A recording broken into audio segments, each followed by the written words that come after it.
What could possibly top one of our state's most historic championship years? How about the defending national champion Jackrabbits running it back with the first unbeaten season in program history? Or the Coyotes going from 3 wins to number 3 in the country? Setting them on a collision course to meet for the FCS National Championship in Texas. If they can travel the road to Frisco. This is the Road to Frisco, a Dakota News Now sports special, sponsored by First Bank and Trust, School Bus Inc., South Dakota Corn, and SDN Communications. And welcome to the Road to Frisco. We are hoping this is the first of many shows like this. We're planning on having 3 in a row.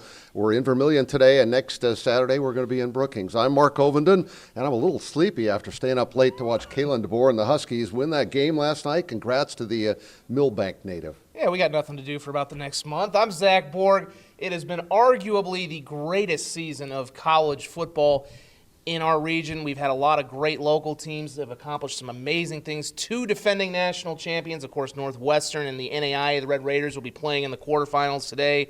The Jackrabbits have been dominant, of course, beating NDSU in Frisco last January, and the road for them and the Coyotes starts today.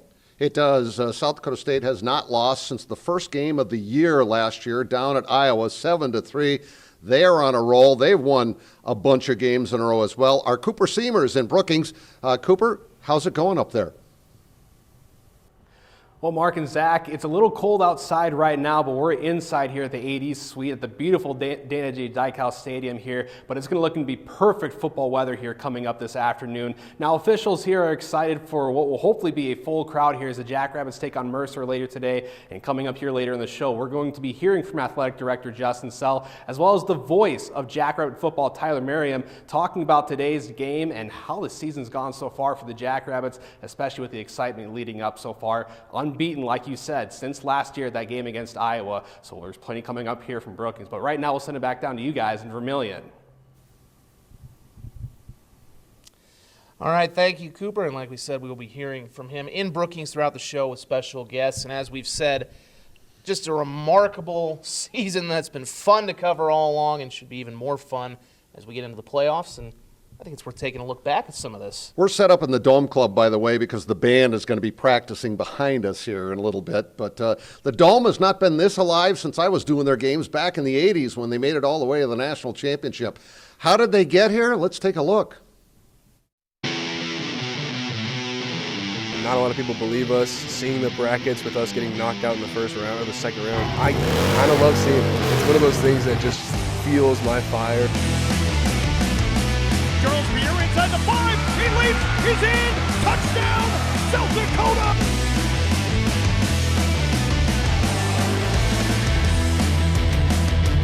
On a handoff, Tice outside the numbers 20, 15, 10, 5, dives, and he somersaults into the end zone!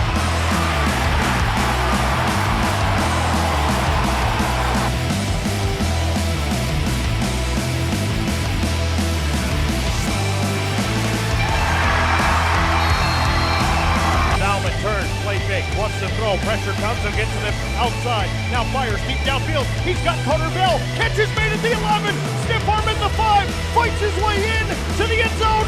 Touchdown, South Dakota! South Dakota has knocked off the number 2 team in the country, North Dakota State. Here's the snap. Hold down. Kick is on the way. It is good. It is good. Yes. Will Leland has beat the Penguins at the buzzer. Baker looking, middle, fires, ball back into the air. It is intercepted. South Dakota's gonna win. Come on, USD, baby.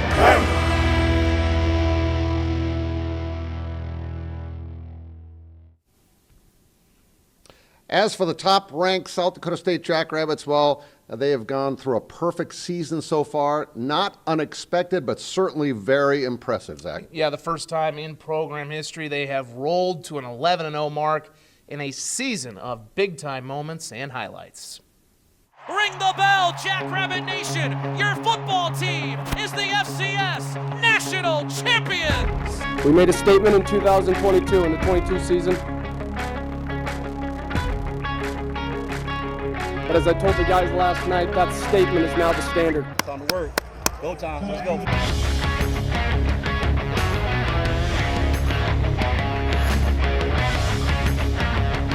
Throws, pass, batted into the air, juggled, and intercepted. It was deflected by Large. Tervier batted it up into the air, then Large dove and came up with it. Leaf flicker back to Gronowski, has a man wide open down the right seam. It's Jaden Yonke who makes the leaping grab in the end zone. Gronowski will run right with a lead block following Gus Miller along the right sideline to the checkerboard. Gronowski screen right side, catch is made, breaking the tackle, Griffin Weldy down the right numbers, touchdown Jackrabbits! Gronowski will throw it down the right numbers, catch is made in stride by Jaden Yonke, and he's gone! Stay home. Ansel Johnson starts right, weaves his way around the left edge, Mark Gronowski throws the lead block, that leads him into the end zone! It's Jack's win, baby. It's Jack's win. And again, a look at the games today. South Dakota State against Mercer. That game coming up at 1 o'clock. Jacks, of course, have won all those games in a row. South Dakota, the third seed, against Sacramento State, a team that beat Stanford earlier in the year. So don't be surprised by that 8-4, or fooled by that 8-4 record. And we've got actually 5 teams in the Missouri Valley playing today. 5 of the 6 still alive. We saw Montana State and NDSU quite prominently in those 2 highlight packages. They're meeting in Bozeman, and that's going to be quite a game. The Bobcats have kind of fallen off a little bit since we saw them in Brookings, but they're the 6th seed. The winner of that game could potentially be coming to Vermillion if the Coyotes win. Youngstown State and Villanova, winner of that game could be coming to Brookings. Again, that's going to be some very intriguing matchups. That game in Philadelphia, by the way. And one more game tonight. Let's not forget about this team because they're a really good team. They gave both USD and South Dakota State all they could ask for. They play against Jason X, Idaho team out in Idaho. Offensive coordinator. That should be a good one. All right, coming up next, we'll talk with Coach of the Year in the Missouri Valley, Bob Nielsen, who's taken a break from the team breakfast to be with us. In fact, I don't see that he brought us anything. We'll still talk to him anyway.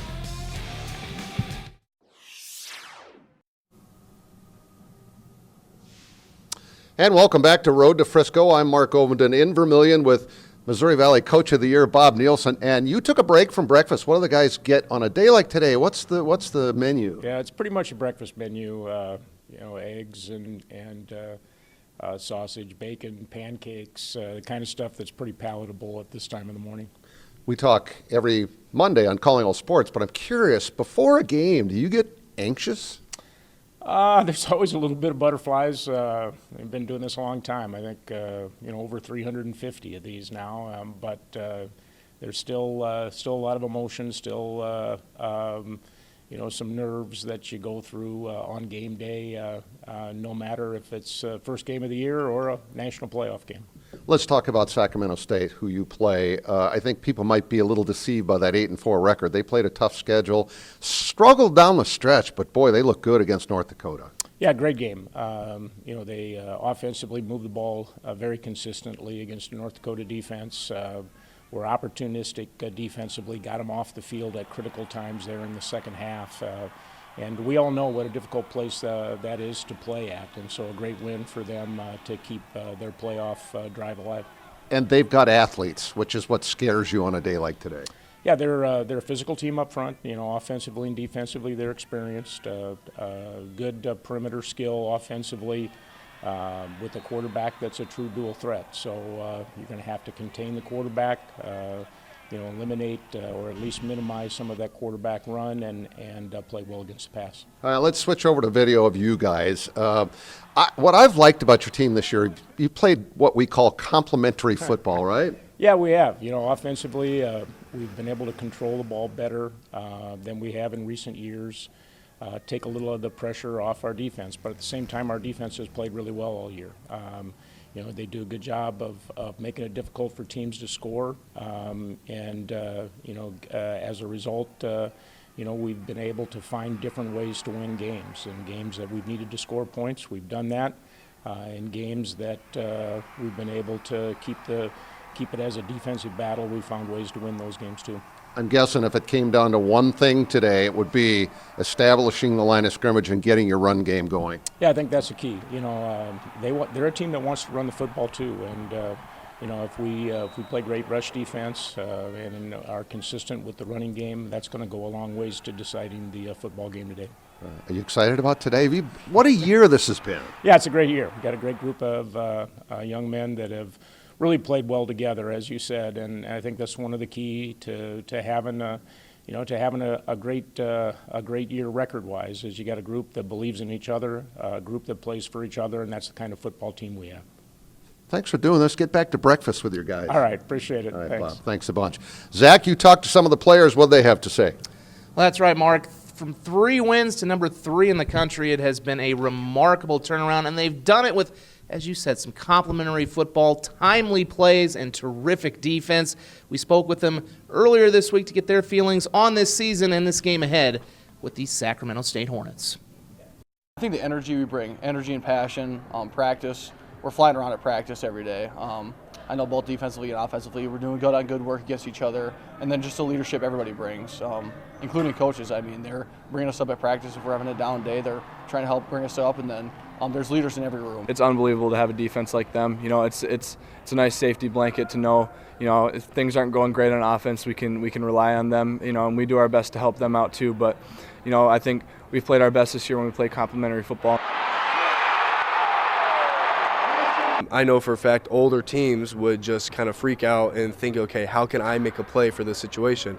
But as a group, we don't think like that anymore. We think, what is the best we can do for the person next to me, and how can I succeed at my 111 so we as a team can succeed? They're a really explosive offense. It starts with their quarterback. He's a good runner, good thrower, but they got athletes everywhere, receivers, running backs. Their O-line was able to move people, so it's going to be get all 11 hats to the ball kind of game. He's smart. Like, he'll make some plays that you're just like, okay, he made the right decision on those plays. So he's one of those guys that's just fun to watch, and it's going to be a great challenge to go against him because it's going to be one of those things of how do I prepare mentally to go against that. It's going to be awesome. The dome's going to be rocking. It's going to be loud. Our guys are going to be juiced. That rest is huge, like I said. So, we're juiced and ready to play. In all honesty, we don't really care about the outside noise. There's people that have switched up on us throughout this year. They didn't think we were going to do much, and we proved them wrong. And all that matters are the 100, 110 guys that are in our room right now. My mindset during this regular season was to fight to win, and it's no longer that. It's fight to live, and that's the mindset that we all collectively have. We're not here just to fight because we want to win a game. We're here because we're keeping a championship road alive, and that's what we're fighting for.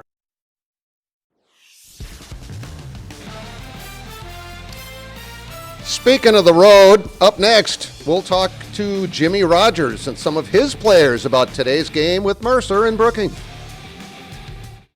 You're watching The Road to Frisco, a Dakota News Now sports special. Well, welcome back to Road to Frisco, and the Road to Frisco goes through Brookings and Dana J. Dykehouse Stadium. The Jackrabbits are defending national champions. We've got Jimmy Rogers here, whose team plays Mercer this afternoon here in a home game. How's this first season gone for you as the guy in charge suddenly? Yeah, it's gone smooth, and I think a lot of that has to do with the players that were returning and kind of they know what to expect. They know me, and they know kind of the expectations that's been put forth here. I've been blessed with a great roster and a great coaching staff to develop this team. Had a great game with Montana State to start the year. That had to get the juices going for this whole squad. Yeah, I think so. I think playing great competition early makes a difference in how you continue to progress throughout the season. And so I think not just Montana State, the whole Valley, all those teams are ranked when we played them, and to have the ability to get through that at the end and be 11-0, it means a lot. But we're entering a new season, and we need to take one game at a time. Kind of nice to play somebody completely different? Yeah, I think the guys are excited about that, just because it's an unfamiliar face that we have to get ready for, and you don't know what to expect, but our guys will be excited to play their best football. What is it about Mercer you've found on watching tape? Because I know you watch a lot of tape. Yeah, I think the wide receivers are very talented. They have a quarterback that does a great job managing the game, and Defensively, they got speed and skill at every level that can hurt you if you're not disciplined. So we're going to have to establish the run game and take shots when they present themselves, but it will be about consistency and doing kind of what we do best. I know, you mentioned Missouri Valley. 6 teams made the postseason. 5 are still left starting today. You just talk about a meat grinder of a schedule. What do you find out about your team playing that kind of a schedule?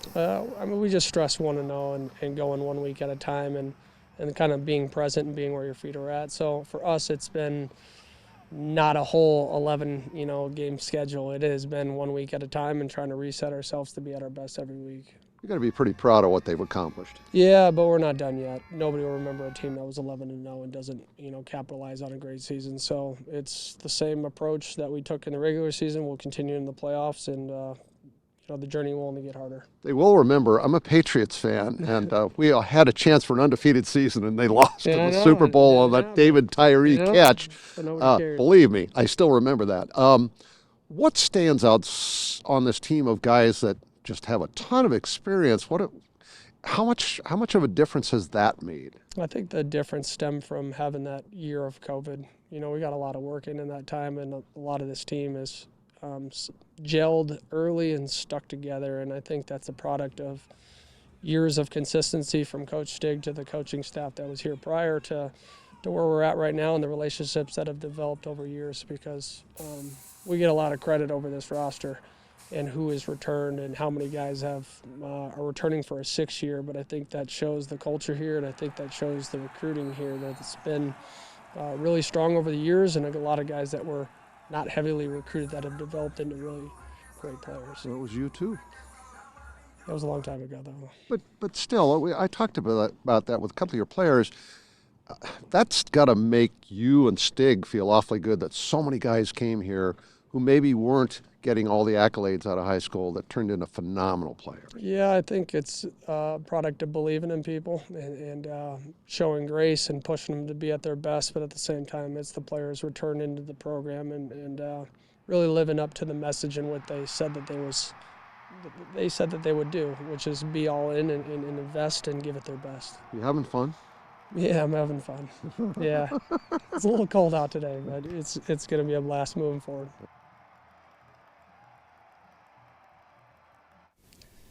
We got to pull out the old game tape when he had the hair going through the back of his helmet. It's been a pretty seamless transition replacing Stig after being defensive coordinator of the year last season. This team has not missed a beat, and while they have a very business-like approach, don't be fooled.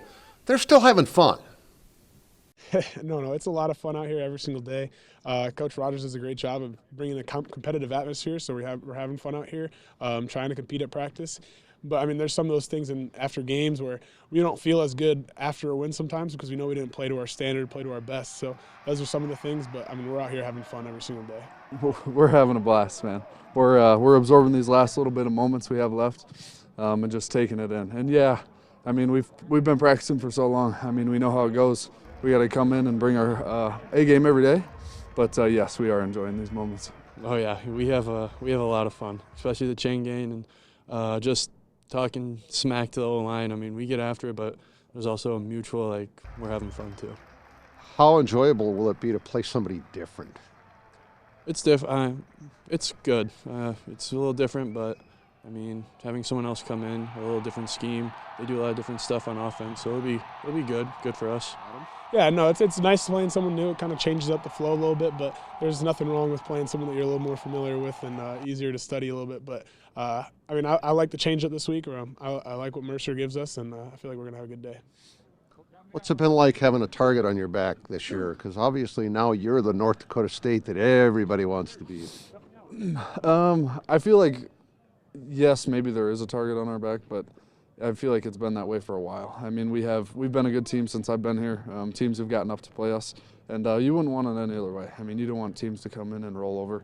We came here to play in the big games. We came to play the good opponents, play in front of a big crowd, and so that's what we want.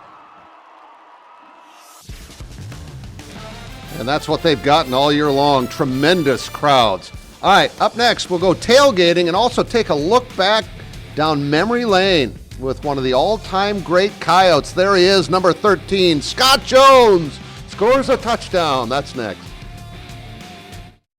you know what? It's not hindering the tailgaters. I think we do want to check in a little bit with Parker now. Yeah, sorry, Lexi, I went off script a little bit there. That was my bad. I take ownership over that. Let's send it out to Parker with my buddy Dan Radigan in the red bus now.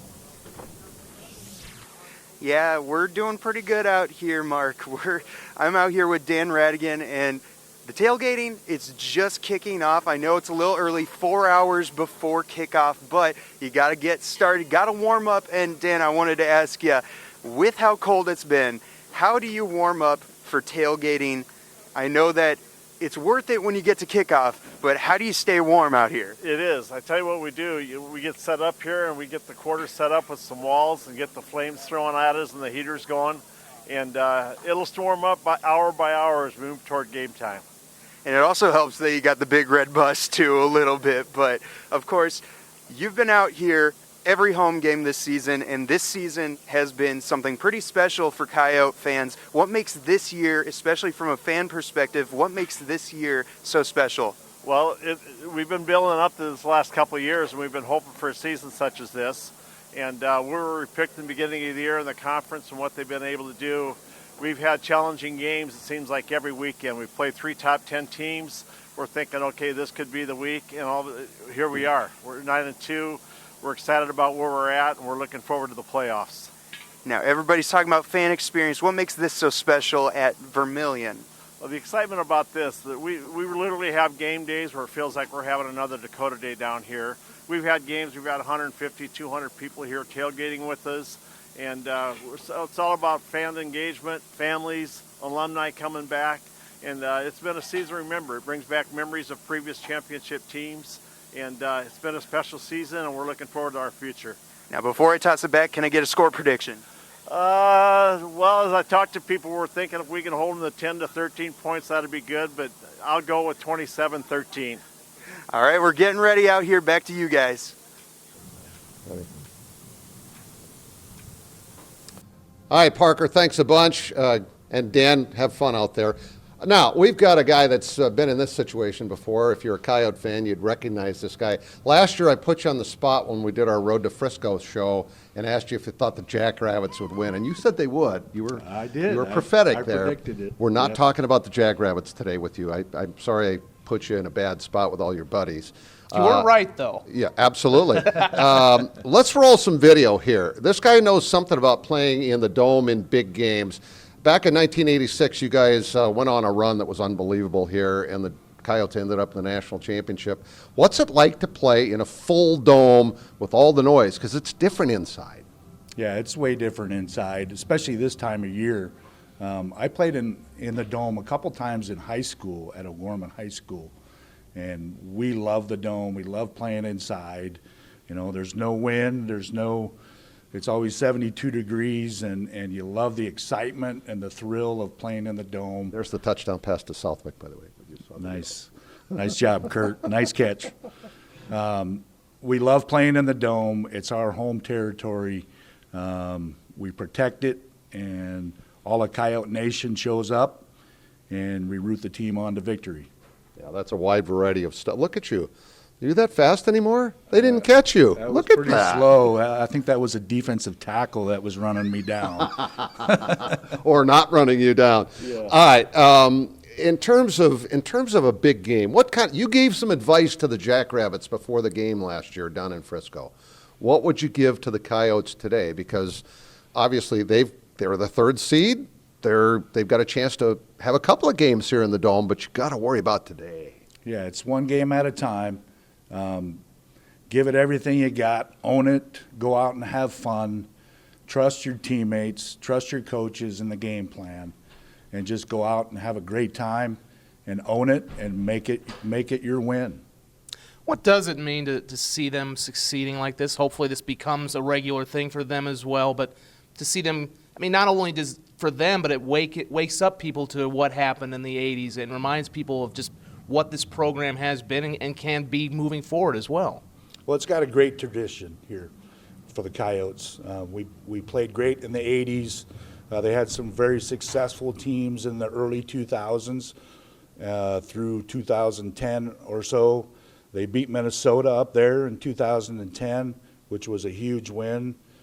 Noah Shepard and his teammates in the late 2008, 2009, and then Wes Bashaner in the early 2000s. So a lot of success for the Coyotes here in the Dome and before that. So a lot of great teams, a lot of great Coyotes, and great memories for sure. And we're going to make another one today. Absolutely. Scotty, thanks for all you have done over the years. It's been fun following your career, and thanks for being a professional addition to our crew here. This is great. Thanks so much. Thanks for having me. All right, we're going to talk to a guy who's got a vested interest in today as well, in addition to Scott Jones. We got Todd Bauman here with us. There he is, number 8 for the Vikings. His son is the quarterback of the Coyotes. Todd knows a little something about playing that position. We'll talk to him next. You're watching The Road to Frisco, a Dakota News Now sports special. At 6'5", Aiden Bauman is a towering presence at quarterback for South Dakota, and he is a big reason why they have climbed the ranks of the Missouri Valley Football Conference. Aiden Bauman stands tall, yet keeps his words short and to the point. He's going to talk when he needs to. He's going to make sure everybody's going to do their job, and he's going to do his job. So he's a great leader for the team. I think it's definitely something we need right now when we're trying to figure out our identity. He had big shoes to fill growing up the son of Russell Tyler Ruthven legend and former NFL quarterback Todd Bauman. Not that Aiden remembers much of his dad's career, which mostly happened when he was little, save his father's final game in 2010 for Jacksonville in Kansas City. I mean, that was awesome. You know, that's an experience that I'll never forget. I still remember seeing him after the game, you know, walking out, you know, where the press all is. I'm just like, that's awesome. That's so cool. But yeah, I mean, like I said, it's been awesome. I mean, he's taught me, you know, about everything I know about football, but at the same time, he's my dad. After a spectacular prep career in Minnesota playing for his dad, Aiden went to Iowa State.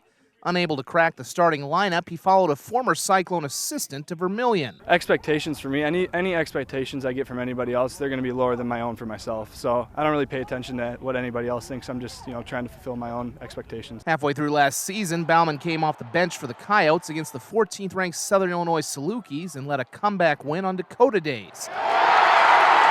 He'd start the final 4 games of the year, finishing with 892 yards and 8 touchdowns to just 1 interception. He's had a full off season now as a guy that is not just running our offense, but a leader for our football team. And when he steps on the field, he's playing like a very confident quarterback and does a great job of seeing the field, distributing. He's a guy that understands the game. Now Aiden enters 2023 as the undisputed starter under center, eager to lead a turnaround every bit as big as his stature. The biggest thing for me is I like to think of myself as a leader. I want to be a leader out there. I want to make everyone around me better because I know how good this team can be. Like I said, I know how much we care, and it's going to be a really fun season. And joining us here on the set is Aiden's dad, Todd Bauman. It's been how many years since we've done this? I don't know. It's had to have been at least 20 or more, at least. The old Empire Mall. Yeah, I think it was Marco's Sports Wrap at the Empire Mall that we did this. A long time ago. Well, good to have you here. Yeah. How exciting is it for you to see your son out there being the guy calling the signals for the Coyotes? I mean, it's exciting for me just to see him happy and doing what he loves to do. And loves this team, loves the coaches and everything, and just happy to be here. And then watching him be happy is the main thing. Now, he grew up in the home of an NFL quarterback. I got to believe he just sort of has lived this sport from the time he was little. He has. I mean, since he's been in 4th grade, it's all he's wanted to do is play quarterback. And like I told you the other day on the radio, he has been picking my brain since he's been little. And he's far, far beyond where I ever was as far as the knowledge of the game and things like that. And, you know, he's not one of those kids where, like, you have to beg him to go out and throw or beg him to have to go out and practice because he's just always wanted to do it. Now, I know you coach quarterbacks. I got to ask this, though. He throws left-handed. How do you do that? You're right-handed. I just taught him right-handed. I said, whatever I do, you do the opposite. I'm not going to try and drop back left-handed. I can't throw left-handed. So whatever I did, I was just basically just flipping around. Do you think the fact that he's kind of grown up in this environment helps him to be more steady and even-keeled when he's on the field in big situations like today? Oh, for sure. I mean, anytime you're around it, I mean, being on the sidelines in Vikings games or, you know, when he was little, being around Ray Lewis, Joe Flacco, and guys like that. I mean, just, you know, like he the statement he always uses is it's just a game with a practice with people in the crowd. You know what I mean? And it kind of seems that way when he's playing. He never really gets flustered. How hard is it for you to sit in the stands and watch? It's extremely difficult at times. You try and take deep breaths. I mean, when I coached him in high school, you at least had some control because you knew what plays were being called. My wife's always standing next to me. What are they doing? I said, I have no idea. I said, I'm just like you. I'm just watching the play unfold in front of me. All right, let's roll some video of you when you played for the Vikings. Do you pinch yourself when you realize you got to play in the NFL for all that time? Yeah. As I've gotten out now, to think back in 13 years and how blessed I was and being at the right place at the right time, Denny Green took a chance on me, and he was more. I remember running down on punts in training camp just because he thought I was an athlete. And as time went on, kind of evolved more into a passer. I mean, there was games in college I was 7 for 9, hardly ever threw the ball. So, but yeah, looking back at it now, being able to stay in it for that many years, I think ultimately it was just being a good teammate and doing the right things all the time. You were a great athlete. Look at those softball teams you played on. Those were some of the funnest times ever. Those summers, I just talking to my dad about the other day. I think the one year we were like 85-7 in one summer playing fast pitch softball and tournaments every weekend. And yeah, that was a fun time. All right. So what's the key today for your son and your son's team? Just like it always is. I think, we got to take care of the football. I mean, anytime you get into playoff atmosphere, things are magnified. Turnovers are going to be a bigger deal. Our defense is going to play great. They've been great all season long. So I think we just, go out and do what we do. All right. Congrats. Awesome. Thanks for being here. Yeah, Todd Bauman, our guest. There's more college football going on today. We'll talk about that. The Red Raiders of Northwestern, they've won 25 straight games, and Augie's season came to an end last Saturday in Golden, Colorado. We'll recap those next.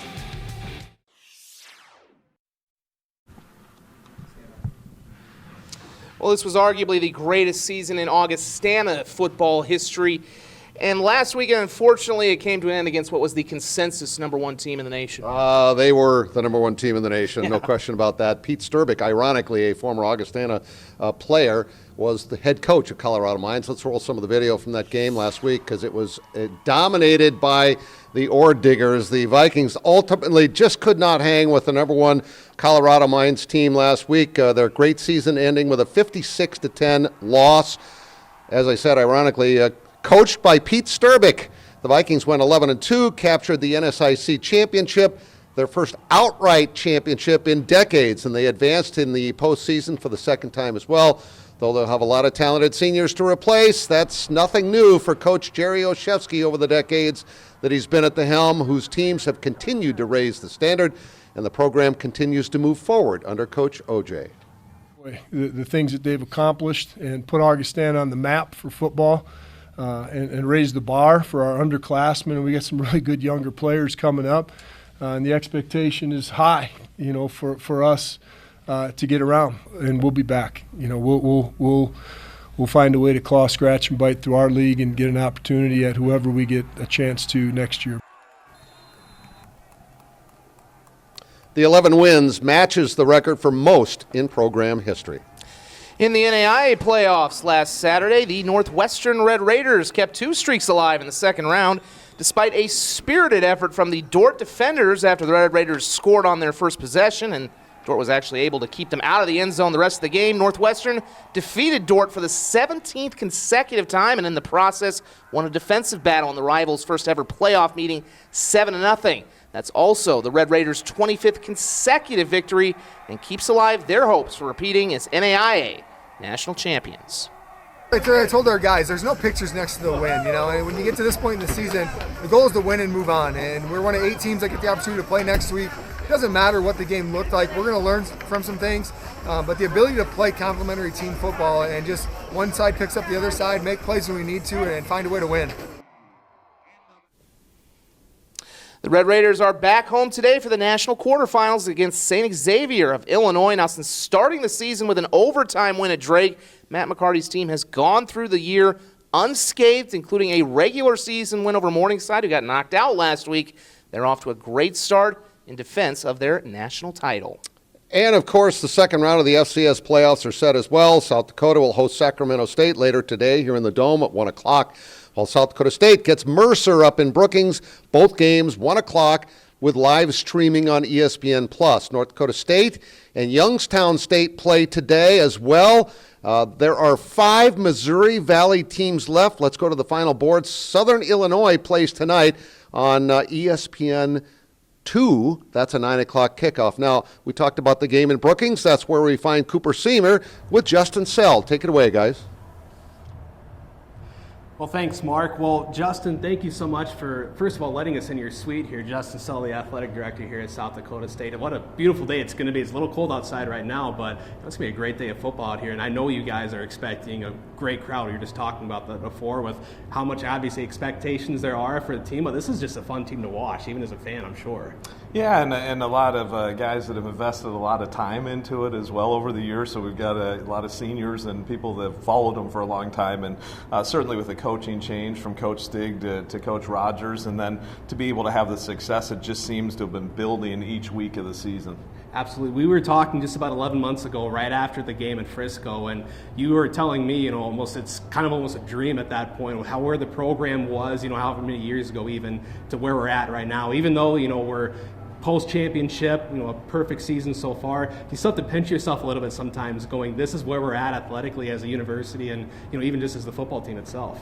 Yeah, there's so much work, and it comes from your university, presidential leadership, our folks on campus, Board of Regents, certainly our fan base, donors have changed our landscape, and then being able to have the right coaches who are bringing in the right student athletes, and it's across the board with all our sports. Football's showing such a great example.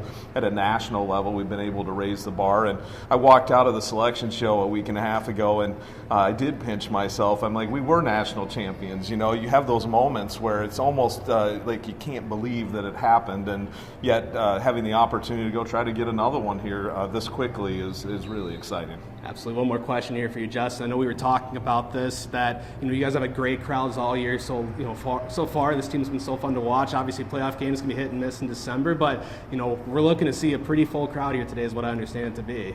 Yeah, we're going to have it. And first off, our fans are awesome, and the diehards are there every game, and gives you a great base.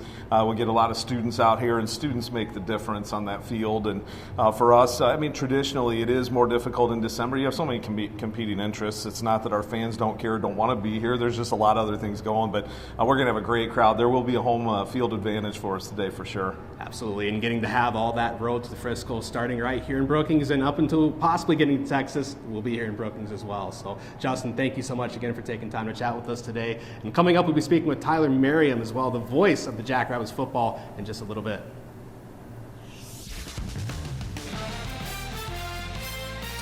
All right, up next, as Cooper said, we'll hear from the guys who call the games.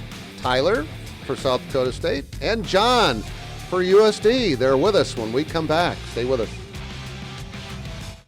You're watching The Road to Frisco, a Dakota News Now sports special. And welcome back to Vermillion and the Dome Club in the Dome, as we're having a great time today. Hope you're enjoying our show. We're in the Dome Club because the band is out there practicing. We were actually going to do it out on the field, but that would be a little bit loud for all of us to keep our thoughts, so we're doing a little better inside. We're going to hear from the guys who call the games now. Let's go back up to Cooper. He's in Brookings with our buddy Tyler Merriam. Guys?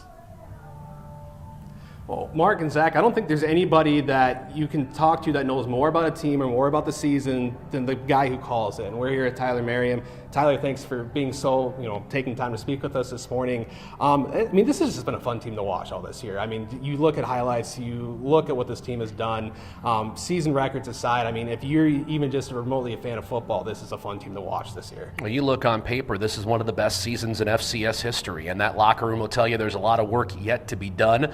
But when you have two guys from the same team share a conference Offensive Player of the Year award, second time in the history of the FCS that's ever happened, it is remarkable what Jimmy Rogers and his team have done. Absolutely. I know they've been really great about staving off expectations. That's stuff we obviously put on teams as fans, as broadcasters, everything like that. But I think they've handled themselves incredibly well. They have had some tough adversity through this year, a couple close games, maybe a little bit closer than they like, but they've been able to put everything together so far. They certainly have, and again, it's because of the leadership. Starts with Jimmy Rogers and the captains, and you have a lot of guys who have been here 6 years. That plays a big role too. And there's such a well-rounded team. They can outscore you offensively. They can simply suffocate you defensively. Special teams is excellent. One of the best punt returners in the nation in Tucker Large. Hunter Dustman's made some huge field goals over the years. So it's not a case of they're a one-trick pony. They can do everything very well, and you kind of have to pick your poison if you're an opponent trying to figure out how you're going to beat this team. Absolutely. Now, when you're calling these games here, I mean, how much of that energy feed into you a little bit? Obviously, of course, you're trying to make this as exciting as possible, but when they're doing that out on the field, there's not much you really need to add more to it, right? If you're just a fan of sports, fan of football, that's got to be excitement enough sometimes. Trying to simplify my job? Is that what? No, it's a lot of fun. And, you know, with the great crowds we've had, the great atmosphere, Jackrabbit Nation has been tremendous all year long. You feed off the crowd, you feed off the energy, and you know how hard they work, and you know the excellence that they're striving for. What's the old line? That perfection is unattainable, but in the pursuit of perfection, you can achieve greatness. And so you try to maintain what they're doing and try to rise to their level. I don't know if I do it, but it sounds good, doesn't it? Absolutely. Just one more quick question here for you, Tyler. I mean, it's going to be an electric atmosphere here today. I mean, for folks that are going to be out here, you know, you've seen this team in and out. You've been here for many, many years now. You know, how exciting is as far as ranking up there of having this season and having this crowd here on a December 2nd day? Never gets old. It never gets old, and so it's so much fun. Every game's a unique challenge, a unique experience, but as you and Justin were talking earlier, what a beautiful day. I mean, the setting couldn't be any more perfect, and so we're excited to get things going today. All right, Tyler Merriam, thank you so much for taking time to talk with us, and we're going to send it back now to Vermillion. We'll hear from John Thayer of the Coyotes now. All right, thanks, fellas. You know, you talked about how perfect it was up in Brookings. It's perfect here in the Dome, and that's because we have John Thayer with us. Oh, and it's also 72 degrees and no wind, no rain. Sounds like a song, doesn't it? I won't sing, I promise. How excited are you? I used to do the Coyote games back in the 80s. You get close to a team. You feel like you're almost part of the team. How exciting is today for you? Well, it's exciting. I mean, when you go through these seasons, you know, in a season like South Dakota had last year, and obviously you get to know the coaches, and it's a tough year, and you just hope that they're going to have a chance to bounce back at some point. And so to have this season, it's been historic, right? We've never had this many wins at this level, never won 7 games in the Missouri Valley Football Conference. Chance to get to 10 wins today for the first time since 1986. I mean, it's special, and I'm excited for the team, the coaches, and the fans. Everybody's earned this opportunity, and here we are. When was there a moment that maybe it started to click that this was going to be a different team? Was it that North Dakota? I mean, obviously, I think the one everybody's going to point to was the game up in Fargo. Sure, yeah, that was huge. Obviously, I mean, when I was watching this team in fall camp, I kept telling people, like, this is an extremely talented team. If they get it to come together, they've got a chance to be really, really good, a chance to be back into the playoff mix. And I think when you go up to North Dakota State and you win in the fashion that South Dakota did up there, a dominating first half, you win in Fargo. That was huge, and I think everybody wanted to see then what was next, right? And you get a big lead and hold off Youngstown State, and at that point it felt really special. But for me, it was in fall camp. You see all the talent that's going through the practice, but again, you have to get it on the field. What I like about this, we talked with Bob earlier in the show, there are so many different ways that this team has won games, and from week to week, you don't have a clue who's going to be the hero. It could be a defensive back. It could be your punter or your place kicker. It could be Aiden Bauman. It could be one of your 6 running backs. Yeah, and I think that's kind of sent down from the coaching staff. The coaching staff will tell you, we don't care if it's 65-64. We don't care if it's 3-2. As long as we win this football game, we'll find a way. And you're right. We've seen the offense explode against North Dakota State in the first half and against Youngstown State in the first half. The defense really had to make some things happen against North Dakota. Obviously, a 4th and goal stand against Southern Illinois. So everybody has contributed. And really, outside of one kickoff return, the special teams has been really, really good as well. So they're finding ways to win, and that's important this time of year. All right, so last question. I do think that Southern Illinois game, to me, was the key of the whole season. That validated how good this team was.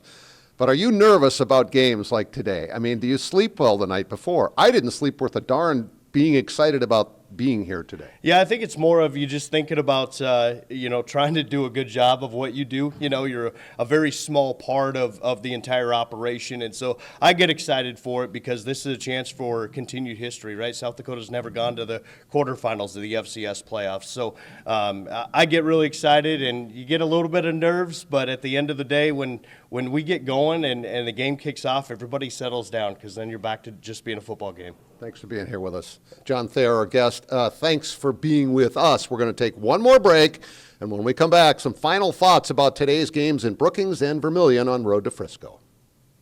For December 2nd, who could ask for a better day than this? And shout out to our graphics team. Those are some great-looking graphics through the weather, man. Speaking of graphics, let's go to graphics and show you one more time who's playing who, when, and where. We've, of course, got our two big games that we've been talking about during this show. South Dakota State at 1 o'clock against the Mercer Bears. South Dakota, the number 3 seed, at home against Sacramento State. Zach will have highlights of both of those games for you tonight coming up at 6. I'll actually be live here at 6 on KDLT at the Dome. We'll be recapping those games, have sound, and then, of course, more at 10 o'clock, 9 o'clock as well. Both on ESPN+, both, so be toggling between your scripts, I guess. If they advance, they'll be in the quarterfinals next week. We know there's going to be a game on ABC KSFY next Saturday. At 2 o'clock. There will be games on regular ESPN and ESPN2 next week, but that'll all get sorted out shortly after all the action today. Let's change the board here real quick because we have 5 Missouri Valley teams playing 5 today. of the 6 still alive. North Dakota State plays at Montana State. Youngstown State plays at Villanova. And we've also got a game tonight. That's On a 9 o'clock ESPN2. kickoff as Jason Eck's team hosts Southern Illinois. So 5 of the 6 teams in the Missouri Valley are still going. Let's roll a video. What a year it's been for these two schools. Who would have thought we'd be at this point where they're 1-3 in the country? And the reason I say that, when USD went up and won that game in Fargo, that was an eye-opener. That was special. I will still say that Southern Illinois game is the one that made me go, this team is definitely for real. And what a great start to the season for the Jackrabbits in that win over Montana State. What an electric environment, and I think that got their season off to a great jump start as well. And I think SDSU, we expected all of this because, again, defending national champions, although you got to give Jimmy Rogers credit. Nobody wants to replace the legend.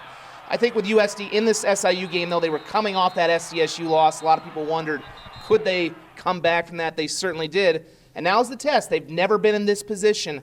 I think they're going to pass it, and I think we're going to see them against Montana State, and I think the Jacks are going to pass their first test with flying colors, and I think we're going to be doing quarterfinals next week. I was just going to say, hope you enjoyed the show today, the first of what we hope is many in our Road to Frisco series, all the way down into January in Texas. Have a great day. Enjoy football.